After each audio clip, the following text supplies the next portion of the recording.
Shalom Bapak Ibu Saudara yang dikasihi oleh Tuhan kita Yesus Kristus. Kami ucapkan selamat pagi, selamat hari Minggu dan salam jumpa kembali di dalam program Khotbah Minggu Sunday Blessing. Bersama saya Willy Elia yang akan menyampaikan khotbah kebenaran firman Tuhan di hari Minggu yang penuh dengan sukacita ini, dengan harapan kita semua boleh bertumbuh di dalam iman, di dalam pengharapan, dan di dalam kasih kita oleh Yesus Kristus yang sudah menebus dan menyelamatkan kita. Dan di dalam khotbah Minggu 14 Juli tahun 2024 ini, tema khotbah kita akan mengangkat judul doa yang seharusnya kita naikkan. Nah, firman Tuhan terambil dari Injil Lukas, pasal yang ke-11 ayatnya yang ke-9, yang berkata demikian.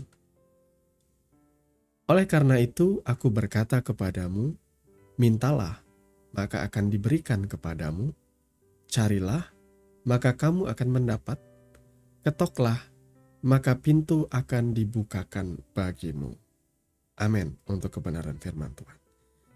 Sebelum kita mendengarkan kebenaran firman Tuhan, mari kita bersama-sama menundukkan kepala dan berdoa. Bapa, di dalam nama Tuhan Yesus, terima kasih di kesempatan kali ini Kau memberikan kami kesempatan mendengarkan kebenaran firman-Mu, mendengarkan apa yang menjadi maksud dan kehendak-Mu bagi setiap kami. Oleh sebab itu Tuhan, kami dengan kerendahan hati memohon Tuhan memimpin, mengurapi dan menyertai perenungan dan khotbah firman-Mu di kesempatan kali ini. Di dalam nama Tuhan Yesus kami berdoa. Amin. Bapak Ibu Saudaraku yang dikasihi oleh Tuhan kita Yesus Kristus, doa adalah nafas bagi setiap orang percaya.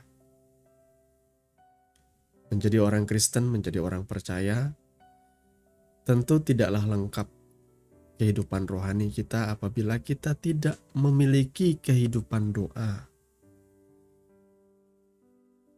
Karena doa itu menguatkan kita di dalam pengharapan. Doa itu menguatkan kita di dalam pencobaan. Doa itu membuat kita fokus kembali. Iman kita ditajamkan oleh Tuhan. Doa adalah kekuatan iman kita. Dalam segala perkara, kita bisa menanggungnya bersama Tuhan. Dan di dalam doa-doa itu kita mengutarakan ketulusan dan kejujuran kita. Ketidakmampuan kita, kesulitan yang kita hadapi, apapun itu, utarakanlah di dalam doa. Dan percayalah bahwa Tuhan mendengarkan doa saudara.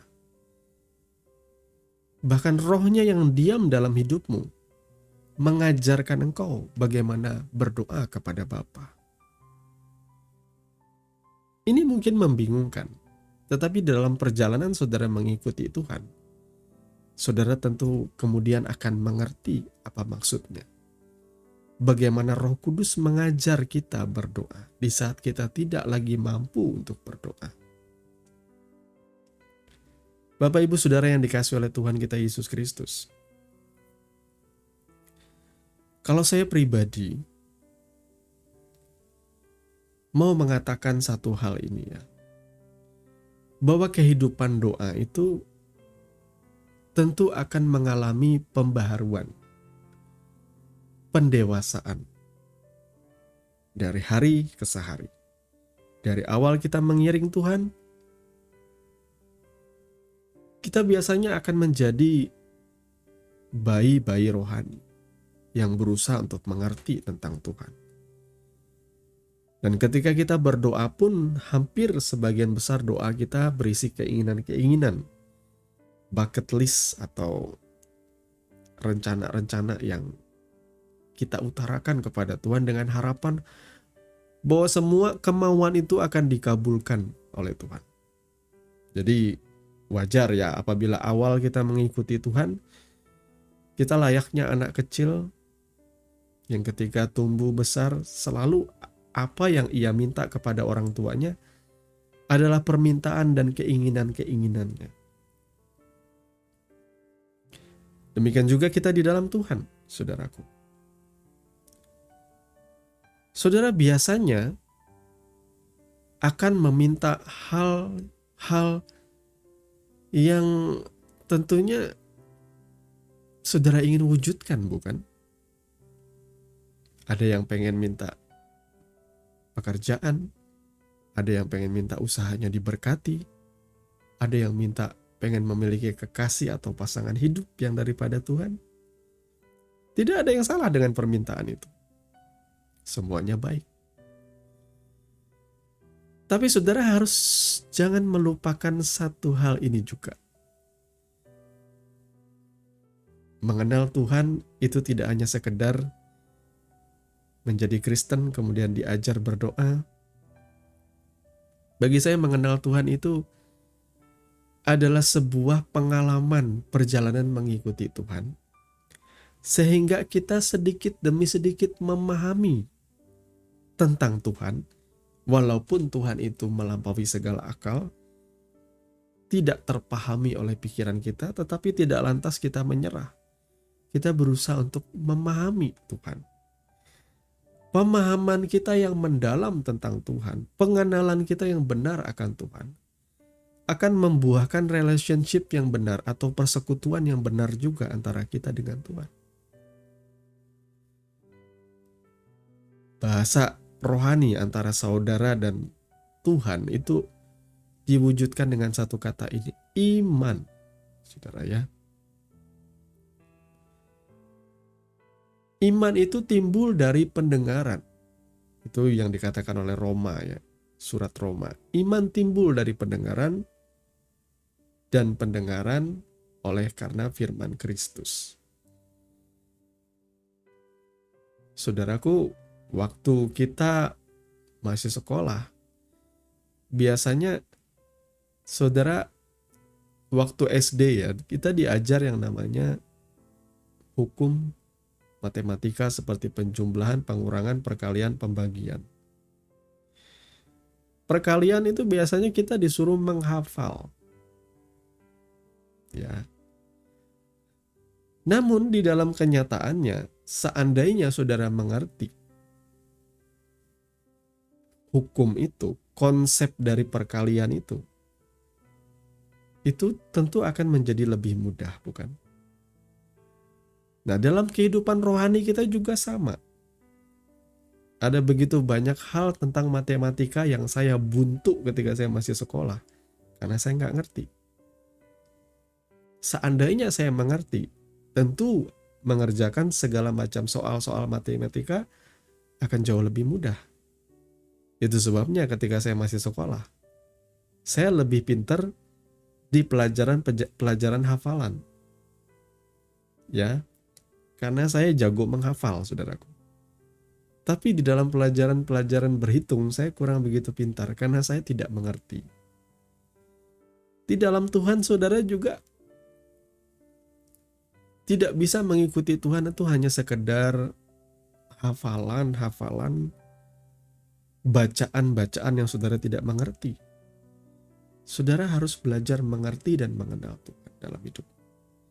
Sehingga perjalananmu dalam mengikuti Tuhan, engkau tidak akan pada kesimpulan, menjadi orang Kristen sama aja dengan keyakinan lain. Menjadi orang Kristen tidak ada lebihnya. Kalau saudara mengalami perjalananmu bersama Tuhan dengan benar, saudara tentu akan merasakan hal yang berbeda. Saudara ya. Ada pengalaman dalam perjalanan hidup saya ketika saya bertobat dan lahir baru, saya meminta kepada Tuhan, banyak kali permintaan saya dijawab oleh Tuhan di awal-awal saya bertobat.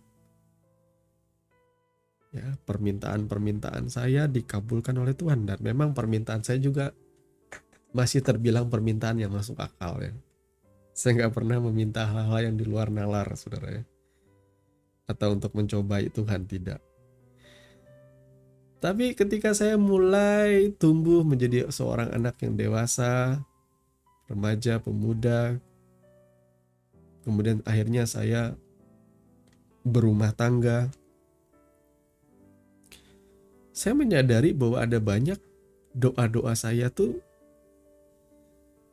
yang malah saya pikir kok gini-gini aja ya. kehidupan doa saya ya. Semuanya hanya bicara soal permintaan, laporan-laporan kepada Tuhan.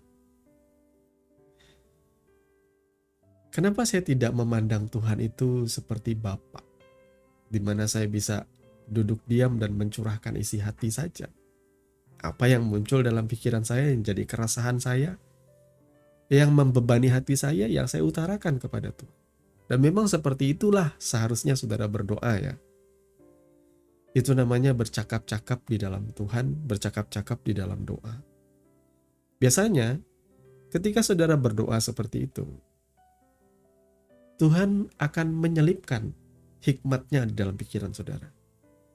Dan kata menyelipkan itu saya istilahkan saja ya, seperti Tuhan membuat saudara mendapat insight, seperti tercerahkan pikiranmu. Coba aja. Ketika engkau mumet, ketika engkau rasanya seperti berjalan di maze ya, yang nggak tahu jalan keluarnya. Apa itu maze ya? Kayak semacam jalan-jalan yang berliku-liku yang nggak jelas, saudara ya. Utarakan kepada Tuhan. Biasanya Tuhan akan memberikan saudara hikmat atau pencerahan di dalam batin saudara. Atau dia akan ingatkan engkau firman.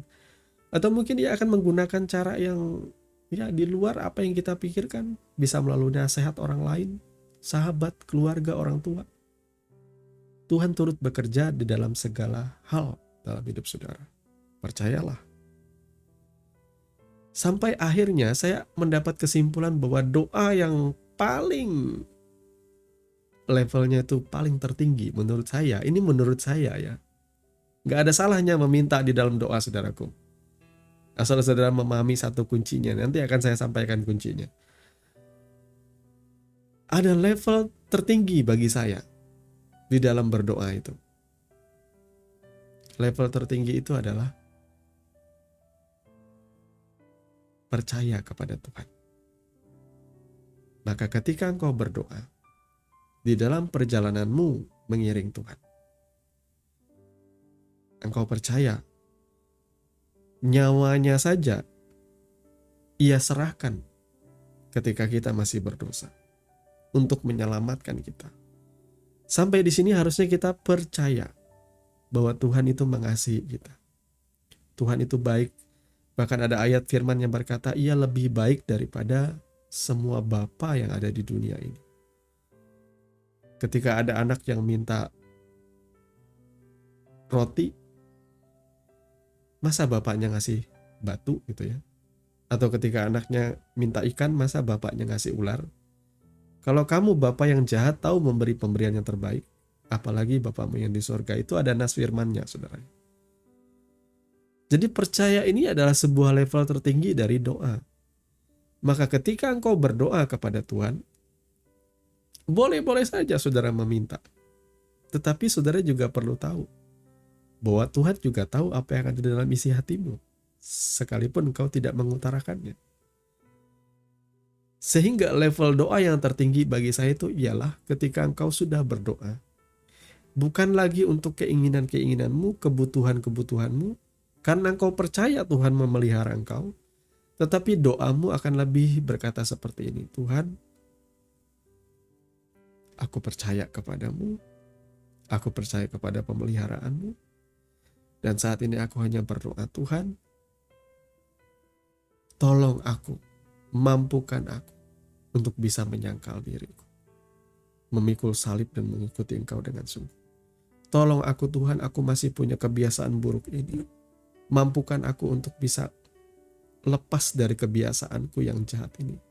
Tolong aku Tuhan, kejahatan-kejahatan hatiku, mataku, kesombonganku seperti ini. Tolong aku Tuhan supaya aku tidak terus-menerus menyakiti hatimu. Nah, inilah doa yang bagi saya yang seharusnya kita naikkan sebagai orang percaya. Tuhan, tangannya tidak kurang panjang, telinganya tidak kurang tajam. Bahkan sebelum kau mengutarakan isi hatimu, dia tahu. Makanya beberapa hari terakhir ini saya mulai keluar dari kebiasaan saya untuk berdoa yang hanya rutinitas, saudara ya. Bagi saya berdoa itu ya harusnya adalah ungkapan kejujuran kita di hadapan Tuhan.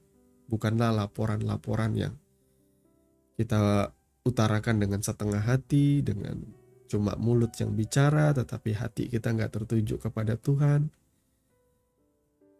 Saya mengajak saudara, justru ketika saudara memperlakukan Tuhan itu seperti seorang pribadi. Siapa sih yang kalau ngobrol itu ya, saudara ngobrol sama temen deh, saudara ngobrol, dia nggak memperhatikan engkau, dia asik sama smartphone-nya, dia main game di smartphone-nya, saudara ngomong apapun, saudara matanya tidak tertuju kepadamu, dia tidak menanggapi, dia tidak meresponi, dia asik sendiri. Kalau saudara percaya bahwa Tuhan itu hidup dan berkuasa, perlakukanlah Tuhan juga seperti itu. Tujukanlah hatimu dengan sungguh. Ya, utarakan isi hatimu juga dengan sungguh. Kalau engkau percaya bahwa Tuhan ada, hidup dan berkuasa, maka jangan perlakukan dia seperti patung dewa dewi.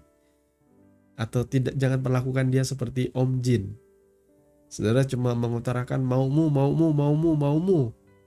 Tapi saudara tidak mengutarakan kerinduanmu untuk menyenangkan dia. Caranya gimana? Ya seperti yang saya sampaikan tadi. Saudara akui kelemahan saudara. Saudara akui kekurangan saudara. Saudara yang menjadi concernmu ialah jangan-jangan hidupku ini selalu menyakiti Tuhan, mengecewakan Tuhan. Itulah yang saudara utarakan di hadapan Tuhan. Ya, level tertinggi dari doa menurut saya itu. Dan yang terakhir saudaraku, Yohanes 15 ayat 7 ya, berkata demikian. Jikalau kamu tinggal di dalam aku dan firmanku tinggal di dalam kamu, mintalah apa saja yang kamu kehendaki dan kamu akan menerimanya. Banyak kali nas firman Tuhan ini akan diambil di bagian yang belakang saja. Mintalah apa saja yang kamu kehendaki dan kamu akan menerimanya. Ketika saudara salah menafsirkannya, saudara akan lebih fokus kepada nas yang belakang. Dan mulai memperkatakan nas ini dengan berkata, Tuhan, bukankah firman-Mu berkata begini? Mintalah apa saja yang kamu kehendaki, maka kamu akan menerimanya. Oleh sebab itu, Tuhan, aku mau minta mobil mewah Alphard, Tuhan. 1 unit saja Tuhan Yesus, yang seri tertinggi. Wah saudaraku ya, dengan iman aku minta sesuai dengan firman yang sudah aku baca hari ini. Wah itu ayat-ayat yang dikatakan mengklaim janji Tuhan. Tapi kesemuanya itu justru menunjukkan bahwa kita tidak mengerti akan firman ini. Kita jangan mengabaikan bagian yang di depannya. Jikalau kamu tinggal di dalam aku dan firmanku tinggal di dalam kamu. Itu dulu yang diwujud nyatakan. Saudara, sudahkah saudara tinggal di dalam Yesus dan firman-Nya juga memenuhi hidupmu? Karena kalau saudara sudah sampai di level ini, maka ketika saudara ditanya, mintalah apa saja yang kamu kehendaki dan kamu akan menerimanya. Ketika orang sudah dipenuhi dengan kasih Tuhan, dan kasih Tuhan firman itu memenuhi batinnya, hidupnya, maka dia tidak akan lagi merasakan ada kekosongan yang harus diisi lagi dengan segala hal yang ada di dunia ini. Dan fokus doanya hanyalah dia pengen menyenangkan Tuhan. Dia pengen melakukan atau meminta sesuatu yang lebih dari sekedar hal-hal material, ya, materi yang ada di dunia ini. Tuhan, aku berdoa bagi keluargaku. Aku berdoa bagi adikku yang masih belum percaya kepada Engkau, Tuhan. Aku berdoa bagi keluargaku yang di sana. Tolong mereka, Tuhan. Doa-doa seperti ini yang tidak lagi terfokus kepada diri saudara sendiri. Saudara berdoa, saudara berharap, Tuhan tolong berkati mereka yang sedang teraniaya di wilayah lain. Nah, doa-doa yang seperti ini tuh doa-doa orang yang diam di dalam Tuhan dan firman-Nya diam di dalam kita. Mereka tidak lagi sibuk memikirkan hanya sekedar berkat lah, usaha diberkati lah. Saudara gak usah berdoa untuk itu, saudaraku. Saudara jalan bersama Tuhan saja, maka berkat Tuhan itu dengan sendirinya akan mengikuti engkau. Itu. Jadi permintaan-permintaan, doa-doa permintaan itu adalah doa-doa anak-anak rohani. Itu tidak salah, tetapi itu mencerminkan level kehidupan rohani saudara. Ya, saudaraku ya. Saya berharap nih ya, bukan bermaksud menyindir, saudara menjadi orang yang dewasa di dalam Tuhan. Jangan di akhir tahun 90, awal tahun 2000, ikut Tuhan, selalu minta didoakan pendeta, ditumpang tangan, altar call, didoakan nangis-nangis. Tahun 2024 masih didoakan pendeta, masih ditumpang tangan, masih nangis-nangis di altar call. Bagi saya itu tandanya saudara tidak bertumbuh. Kalau saudara bertumbuh, saudara akan mengenal Tuhan bagi diri saudara sendiri. Saudara tidak perlu didoakan oleh pendeta, karena saudara bisa sendiri berdoa. Saudara tahu firman-Nya. Inilah yang namanya kedewasaan yang harusnya kita capai. Dan itu bukan urusan saudara pendeta atau bukan pendeta. Kehidupan rohani yang sungguh-sungguh itu bukan hanya untuk pendeta, tetapi bagi setiap orang percaya. Bukankah puncaknya itu yang disampaikan oleh Rasul Paulus? Kedewasaan rohani dan keserupaan dengan Kristus, kesanalah tujuan kita. Maka kalau kita tidak mencapai ke sana, saudara selamanya akan menjadi bayi-bayi rohani. Dan bayi-bayi rohani itu rentan ditipu, diculik, mereka tidak berdaya, saudaraku. Maka banyak orang sangat mudah sekali ditipu bahkan oleh pesternya yang tidak alkitabiah, yang tidak sesuai dengan firman Tuhan.